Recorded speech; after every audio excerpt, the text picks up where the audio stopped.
It appears that the New Jerusalem will reside on a new earth that will be flat. In Revelation 21, we read about this New Jerusalem, and it's a beautiful city, gorgeous city, made out of clear gold, crystal, transparent, and it's huge. It's 1,500 miles long, wide, and high, approximately. And it's not the sun that will light up this city, but it's the Lamb of God. And it seems that the city itself will light up the earth. Reading verse 23 about how the city is lit up by God and the Lamb. And the city had no need of the sun, neither of the moon, to shine in it, for the glory of God did lighten it. The Lamb is the light thereof. And the nations of them which are saved shall walk in the light of it, that is, of the city. And the kings of the earth do bring their glory and honor into it, that is, the city. So it seems that the New Jerusalem will become a massive light source on the new earth, because it's made of pure, transparent gold that will enable it to reflect and radiate the very brightness of Jehovah's glory, which exists within it. But you see, how would this city light up the earth if it was a globe? The only way would be for God to make light rays curve around the earth, I guess. Well, that's possible, of course, but I don't see any evidence that God will make such a change to light's properties on the new earth. But obviously, there is no need for the properties of light to be changed on a flat earth to ensure that the entire earth is lit up by God's glory. On a renewed flat earth, the New Jerusalem, standing 1,500 miles high and wide and radiating the very brightness of God's glory in every direction, could easily light up every nation on the earth. This picture wouldn't even make any sense, because if the sun was behind this little astronaut, they wouldn't be lit up like that. The sun is on the wrong side. I mean, this is how much the stuff is made up. Like, the sun is on the wrong side of the astronaut. So the astronaut is lit up from the front, but in reality the sun is behind him, but somehow lit up at the front. This is where all of this stuff takes place. Mercury, Nevada. That's, if people want to look that up, that's where the little moon landing took place. Mercury, Nevada. And there are all the bases, so people can look at, of the state of Nevada. And these are all the military bases in which the moon landings took place. And then also, what's funny about Mercury, Nevada, that's where they dropped the atomic bomb. You know, the one we talked about, which was the nukes. It was just TNT. So that's another place. So the same place that they staged the moon landing is the same place that they had nukes. Must be just by chance. And it's funny because it's called Mercury, Nevada. And if you fly over it, they'll actually take down your airplane, which I wonder why. Because when somebody was flying over, they actually saw that that's where the moon landing was taking place. So my husband and I have been having the flat earth versus round earth debate for 4 years now. He always takes the round earth side and I always take the flat earth side, which is weird because I don't believe that it's flat or round. But I have to argue from the flat earth standpoint, because at least that seems more in touch with what our physical nature is able to observe in this realm. In this realm, when I look out, I see a sun that moves across the sky. The sun is moving. We're not moving at 1,000 miles an hour. That's pretty obvious. We're also not on a magical space ball that water clings to because of gravity, and a hummingbird can flitter right in front of your face and just stay there. Zzz, with the little wings going. I don't know. And then we're moving 66,600 miles an hour through the atmosphere here with the 666 stuff, man. I don't know how you can argue for a globe Earth at this point. We all believe the Earth obviously is round, but do you think that governments would lie to us to tell us that versus it being actually flat? Yes. I mean, yes. Everybody called conspiracy theorists like crazy and all that stuff back in the day, and now we're proving everything right. Now these flat earthers just come out of nowhere, and then now we're all calling them crazy. So are we gonna figure out in like 50 years that they were right? See when TikTok disqualifies a video for misinformation, why do they not tell you how it's misinformation, what the actual facts are, and why I'm talking shite, right? I'm sick of them suppressing my videos, so my latest video has been deemed as ineligible for recommendation.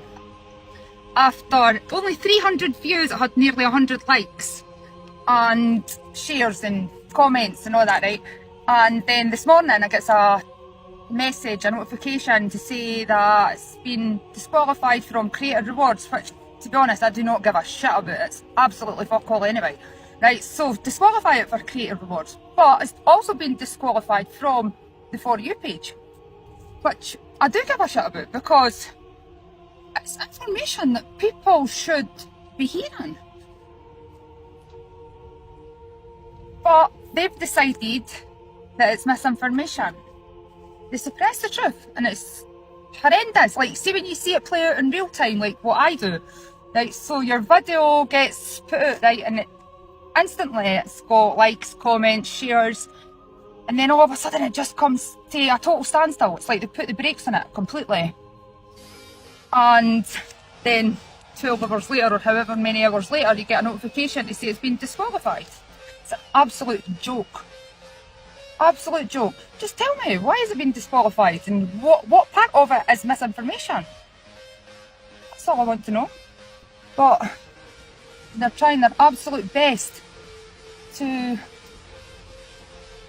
keep you all from realising the truth by suppressing information from people like myself who are actually telling the truth. The person you will see now in the following video is not a flat earther. In fact, he is an atheist. However, he is knowledgeable of the original languages of the Bible, and he correctly states that the Bible is, in fact, a flat earth book. The Bible does not teach that the earth is a sphere. The Bible always only ever describes the earth as though it was a flat disk covered by a giant solid crystal dome called the firmament.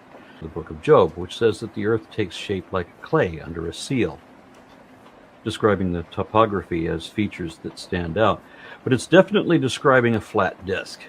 There is no way to interpret clay under a seal as a sphere. No, that's a flat circle at best. In the book of Job, God even says that it's possible to grab this disk by the edges and shake it. And God also says that there's a place on the earth for the dawn and another place for the dusk. Again, the experts know better. Jack Lundblom is a professor of Old Testament and Christian origins, and he's an ordained evangelical minister. Yet, when Deuteronomy 30 talks about the most distant lands under the firmament, Professor Lundblom admits that the biblical authors understood that to mean the end of the heavens, as the furthest region of earth, where the solid vault of the sky, the mythical firmament, was believed to rest upon the earth. And notice that the book of Daniel and the Gospel of Matthew were both written centuries after that, yet they both describe the earth as flat, one from viewing all the kingdoms of the world from a tall tree and another one from a high mountain. Neither one of these things are possible except on a flat earth. The people who wrote that, whether it was supposed to be a dream sequence or whether it was supposed to be really happening, this is the perspective that they wrote it from, thinking that the world was flat. Then it is clear that the authors believed that the world was spread out like a map over a flat disk, not a sphere, but a circle, divided into 4 quadrants, sometimes mistranslated as corners. And this disk world stood on pillars like a table so that it would not move. And all of this was submerged into a watery abyss and covered by a giant transparent crystal dome, like a snow globe. The sun and moon and stars were all contained within the expanse of this massive dome, and fountains would allow water in from below the firmament, and windows in the expanse would also allow rain in from the waters above the firmament, above the solid vault of the sky. They thought that outer space was full of water because they thought that the earth and its firmament were like a bubble in an eternal abyss. I could go on, and I have in other videos. If the moon's gravity is so weak that astronauts could hop across its surface like they were on a giant trampoline, then how is that same weak gravity strong enough to pull entire oceans on Earth? Because here's the strange part most people never stop to think about. In one story, the moon is described as gentle, light, barely holding things down. In another story, that very same moon is powerful enough to move the tides of an entire planet. So which one is it? And before you answer too fast, there's another twist coming that most people miss. Let's picture 2 scenes. Scene 1, a dusty grey landscape, an astronaut stepping slowly, kicking up powdery soil while bouncing almost in slow motion. The explanation we're given is simple. the moon has much weaker gravity than Earth. About 1/6, they say. Now let's jump to scene 2, yeah? Imagine a wide view from space looking down at Earth's blue oceans, slowly bulging and shifting as the tides rise and fall. And you know, we're told the moon's gravity is like this invisible hand, gently pulling those waters back and forth. But wait. Think about the scale here. Those tides are not puddles or lakes. We're talking about entire oceans, billions upon billions of tons of water slowly moving across the planet. So the same force that barely keeps an astronaut's boots on the ground is somehow strong enough to move oceans. That contrast alone should make anyone curious. Now imagine this for a second. Picture standing on a quiet beach at sunrise, waves sliding in and out, the tide creeping higher. According to the common explanation, the moon, nearly 240,000 miles away, is gently tugging on that water. But here's the question nobody asks out loud. If that pull can shift oceans across a spinning planet, how weak is it really? And here's where the curiosity gets deeper, because tides don't just happen in one place. They happen all around the world, in patterns scientists still model with massive computer systems. So the real puzzle becomes this. Is the truth different from the quick explanations we hear in school? Or are there details about space they are not telling us? And that's exactly why questions like this matter. Because the moment you stop and really think about the details, the universe suddenly becomes far more interesting than the quick summaries we're usually given. So if you enjoy exploring questions that make you look at space, science, and our world a little differently, stick around and watch the next video on this page. The next mystery might be even stranger.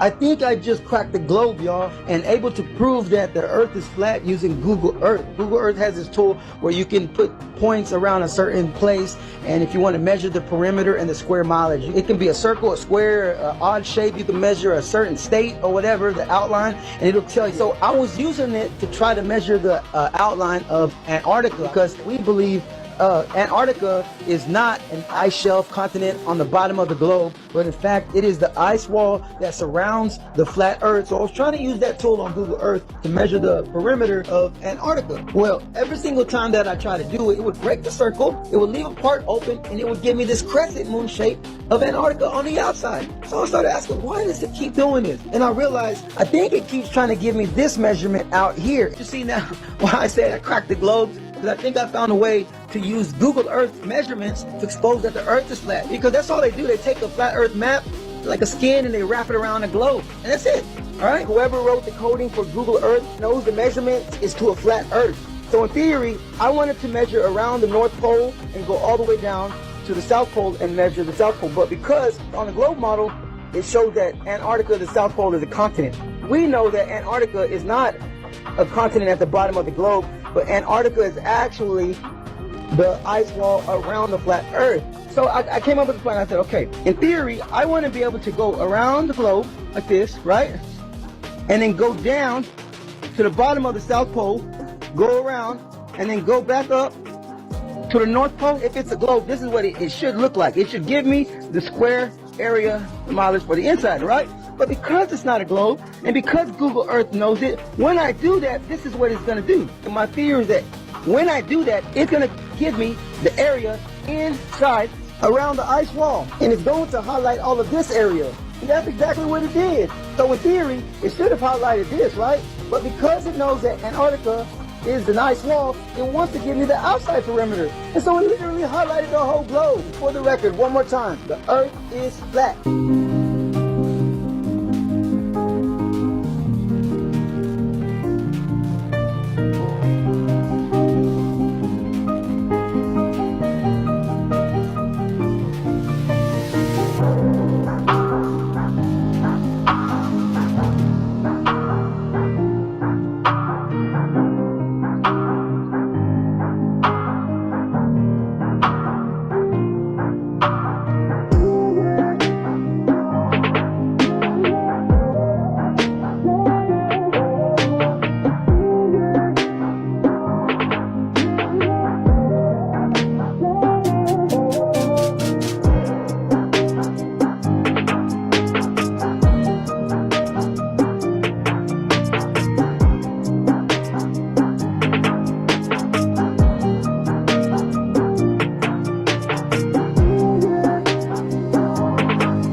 flat Earth map dates back over 1,000 years. This map is credited to being created by a Persian astronomer. His name was Al-Biruni and he lived between 973 AD to 1048 AD. It's the official map of the United Nations and also the United States Geological Survey. It used to be present in many places before the creation of NASA and the Antarctic Treaty in 1959. Here you see it with Admiral Byrd.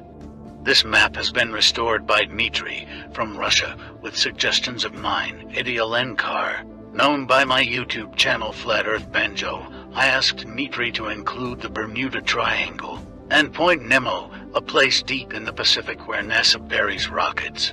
Then Robert Tozzi, a professional mapmaker, came along and enhanced the map even more. There are many people now selling this map online, but if you could order it from my online store, I would greatly appreciate it. Visit my online store now and order one of the items. I humbly thank you.